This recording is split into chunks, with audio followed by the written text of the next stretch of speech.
నమస్తే welcome to our channel. ప్రజలకు బాధ కలిగిన సమయంలో రాజకీయ నాయకులు వారి వద్దకు వెళ్లి పరామర్శించడం ఎక్కడైనా జరుగుతుంది. తమకు కష్టం కలిగినప్పుడు తమ నాయకుడు వచ్చి కాస్త భరోసా ఉన్నారు అనే భావన ప్రజల్లో కలుగుతోంది. అందుకనే మొన్న జగన్ రెడ్డి కూడా విజయవాడ వరదల సమయంలో పులివెందుల నుంచి వచ్చి విజయవాడ బురద నీళ్లలో దిగి షో చేశారు. చంద్రబాబు రాత్రింబవళ్లు వరద నీటిలో తిరుగుతూ ప్రజలకు ధైర్యం చెబుతుంటే క్రెడిట్ అంతా ఆయనకు వెళ్లిపోతుందనే ఉద్దేశంతో జగన్ రెడ్డి హుటాహుటిన వచ్చి ఫోటోలకు ఫోజులిచ్చారు. సాధారణంగా గెలిచిన నాయకుడే కాదు, ఓడిన లీడర్ కూడా ప్రజలను పరామర్శించేందుకు వస్తారు.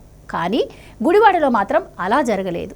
గుడివాడ టీడీపీ ఎమ్మెల్యే వెనిగండ్ల రాము నియోజకవర్గంలో లేకపోయినా సరే ప్రజలతో శభాష అనిపించుకుంటూ ఉండగా కొడాలి నాని లోకల్గా ఉండి కూడా బాధితుల వద్దకు వెళ్లటం లేదు. ప్రస్తుతం వెనిగండ్ల రాము అమెరికాలో ఉన్నారు. అయినప్పటికీ ఇక్కడ వరద ప్రభావిత ప్రాంతాల్లోని ప్రజలకు అందుతున్న సేవలను నిరంతరం అక్కడి నుంచే తన టీంల ద్వారా పర్యవేక్షిస్తున్నారు. ఈ నెల 4న రాము అమెరికా పర్యటనకు వెళ్లారు. ఇది ముందస్తుగా నిర్ణయించుకున్న షెడ్యూల్ కావడం, పైగా ఆయన వెళ్లే సమయానికి వరద ప్రభావం లేకపోవడంతో ఆయన అమెరికా వెళ్లాల్సి వచ్చింది. అప్పటికి బాగానే ఉన్న గుడివాడ ఆ మరుసటి రోజు నుంచి కొంత వరదలకు ప్రభావితమైంది. అయినా వెనిగండ్ల రాము తన టీంతో సమర్థంగా ఇక్కడి పనులు చక్కబెట్టారు. లోతట్టు ప్రాంతాలైన గుడివాడ వాసులను సురక్షిత ప్రాంతాలకు తరలించి అందరికీ ఆహారం, తాగునీటిని ఏర్పాటు చేశారు. అయితే రాము లేకపోయినప్పటికీ ఏ లోటు లేకుండా అన్ని సహాయక చర్యలు జరిగాయి.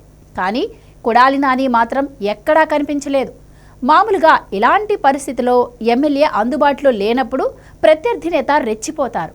పైగా ప్రజలు ఇంత బాధలో ఉంటే ఎమ్మెల్యే లేడు అంటూ ప్రచారం చేస్తారు.